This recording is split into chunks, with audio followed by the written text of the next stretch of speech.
இயற்கை என்ன இயற்கை! இவளின் அழகுக்கு முன் மற்றவையெல்லாம் தூசு. அழகிய நிலவும் தேய்கிறது, நட்சத்திரம் மறைகிறது, வான் வறண்டு போகிறது, இலைகள் உதிர்கிறது, பூக்கள் வாடுகிறது, அருவி மழையை எதிர்பார்க்கிறது.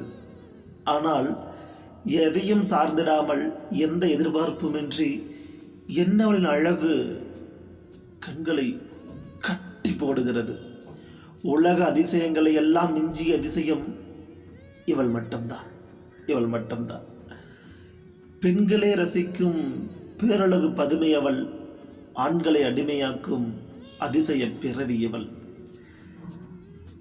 அவள் உதட்டில் பூக்கும் புன்னகை மலருக்கு நிகரான அழகு இந்த உலகத்தில் எந்த செடியிலும் பூப்பதில்லை.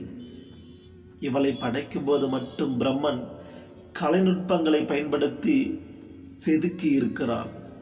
பிரமித்து பார்த்தேன், பிரமித்து ரசித்தேன், பிரமித்து கொண்டே இருக்கிறேன், பிரமிப்பிலே வாழ்கிறேன். அவள் அவ்வளோ அழகு, அவள் அவ்வளோ அழகு.